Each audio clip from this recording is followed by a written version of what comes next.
Okay, good morning. This is going to be quite difficult for me to do, but it's going to probably take about 3 videos, depending on how I talk about it. I don't have a script. Um, I have had people messing with my records and causing me a lot of trouble in the last 6 years and putting me through a lot of pain and suffering. And people who were there and around didn't come forward to help me at all. And various things which I will talk about as I go through the videos.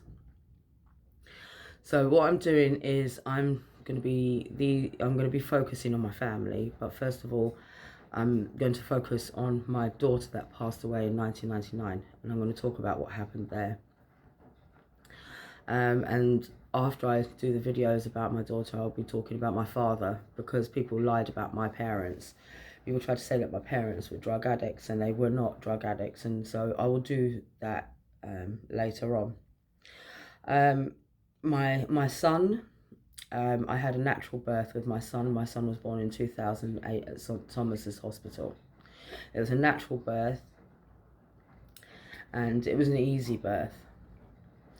With my daughter, it was a different situation altogether, and as I go through the videos I will talk about things more deeply. For example, her father left me alone in London. Sorry about the shadows on my face. I'm sitting by the window so that I can show all the paperwork and photographs and things. My daughter's father left me alone when I was pregnant, and I was by myself majority of the time when I was pregnant. My mother had suffered greatly after, as did I, after my father had passed away, and was going through a really bad spell of depression and being down, because my dad was her best mate as well. And my mum was also poverty stricken during said time when I was pregnant with my daughter. And there were some times that I had absolutely no food in my place. And it was also a time where there wasn't smartphones, and I didn't have a contract phone, and I didn't have a house phone, and I didn't have money to put on my pay-as-you-go phone either, so I couldn't communicate much with people. My daughter's father's mother, she lived in Reigate, and she wasn't interested at all. She didn't contact me throughout the pregnancy. She turned up at the day that they switched off the machines at the hospital. But I will go through more detail as I go through the paperwork and photographs, and also things from, I have a couple of things from a funeral as well. My daughter had a Church of England funeral. I've got all the paperwork for that, and it was well attended. And in my daughter's wake was held at Anne Dallin-Tutchin's house. That's my daughter's father's mother. My mother is Rhoda Grierson, and both me and my mother were ostracised at my daughter's wake. I had asked people to come to my daughter's funeral wearing light-coloured clothing and colourful clothing to celebrate her life. This is a photo of me and my mum, Rhoda Grierson, at my daughter's wake. We were ostracised at my daughter's wake and kind of shoved off to the side so that Anne Dallin-Tutchin could be playing Aren't I the Best Granny in the World?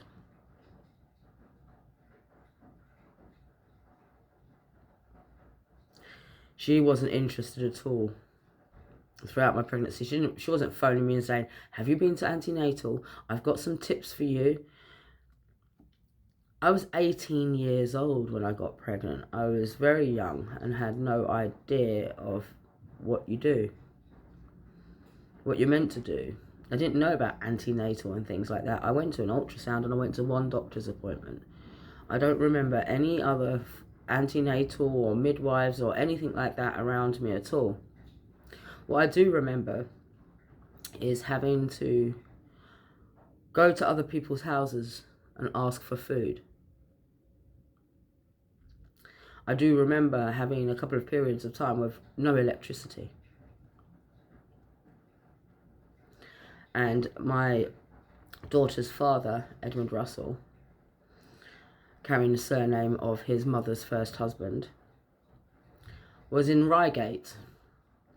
He said he was in Reigate looking for work so he could support us. But he wasn't, he was partying. And in 1997, his mother had fostered my sister. I met him in 1996. We were on and off together for 3 years. In 1997, his mother met my sister and then wrote to Tony Blair to foster her. So I was by myself. And no one cared. Well, my daughter's father didn't care. He was too busy. He said he cared, but if he cared, then why not bring me a bag of food down each week? His mother had plenty of food in the fridge. Why not turn around to his mum and say, I'm going to take Beth some food. I'm going to give her a hand. I need to give her a hand with some bits and pieces. Can you help? You know, or something. My mum had nothing. Extremely poor. But nothing. I didn't get any phone calls from Anne, Dal and Touch and how are you doing? You know, my mum had gone through a massive breakdown as well after losing my father and was really depressed and down. So my mother couldn't be there as much as she would have loved to have been there for me during that time. I was alone. Apart from one friend called Tracy. Another time I will go into that. That's not important at the moment, but she was more like a big sister to me. So this is me and my mother at my daughter's wake after the funeral. I'd asked everyone to go to the funeral in light coloured clothing and bright coloured clothing to celebrate her life. And we were ostracised at the wake. So it might take 4 videos because I'm seeing how quick this time is going. I may have to pause or stop videos if I get too emotional. So let me just have a sip of my tea before I show you the paperwork, and I'm going to start going through photographs and other things like ultrasound scans and things like that, and then things from the funeral. So let me just have a sip of my tea. So I'm going to turn the camera around now. This is my daughter's birth certificate.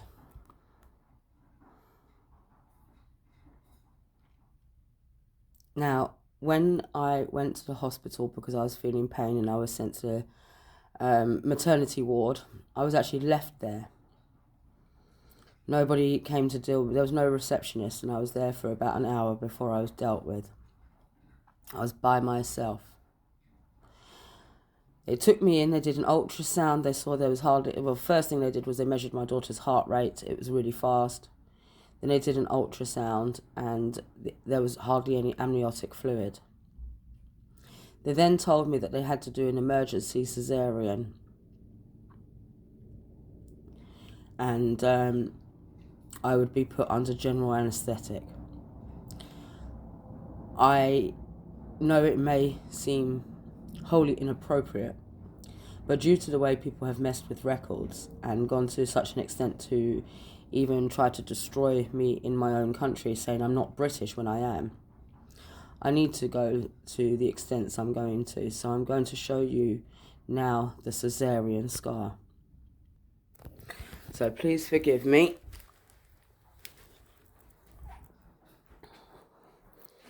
I have to do this.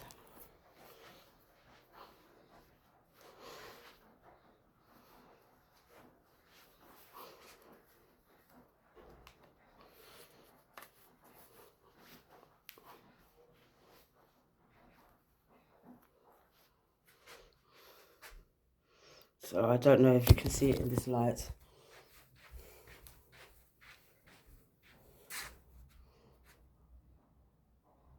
Can you see the beginning of the scar?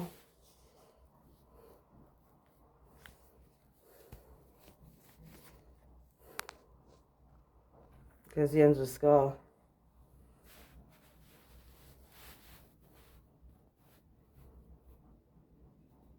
There. You see it? Running across the bottom of my abdomen. As I said, my son was a natural birth, so the cesarean scar is from when I had my daughter. So I was at King's College Hospital and I was put under general anaesthetic.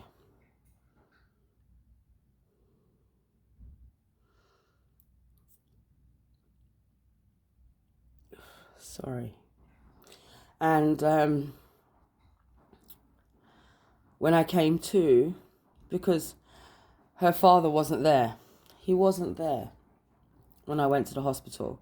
I had to ask the people at the hospital because I had no money on my pay-as-you-go phone. I had to ask the people at the hospital to contact one of my former tutors because he had the phone number of my daughter's father, because I was going straight into an emergency cesarean under general anaesthetic. When I came to, I was in a hospital bed. Edmund had arrived, and this photograph of my daughter was next to me.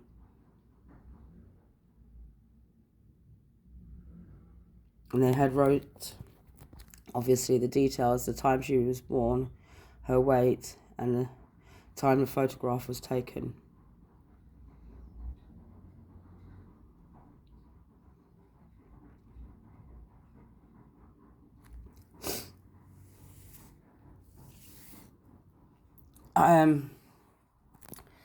So she was in intensive care the whole time, on life support.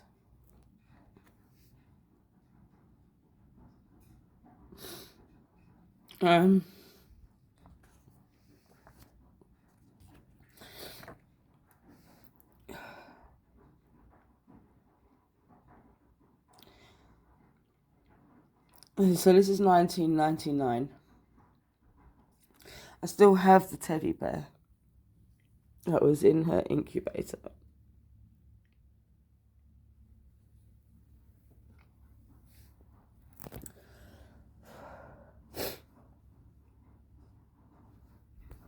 I also have the clip that was on her umbilical cord. I'm trying to focus. And her little wristband.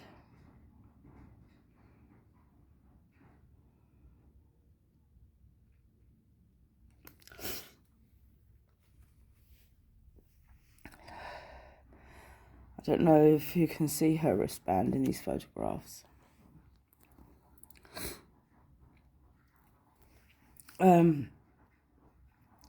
I will quickly show you, before this happened, a couple of months before this happened, I had gone to an ultrasound.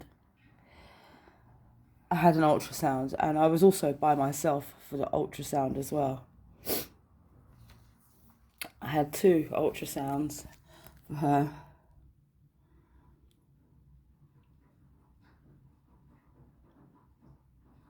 So I had one on the 19th of March, 1999.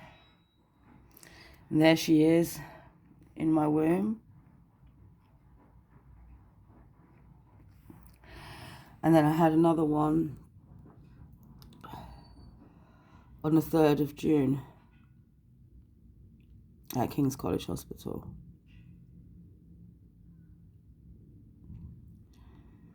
She was growing fine.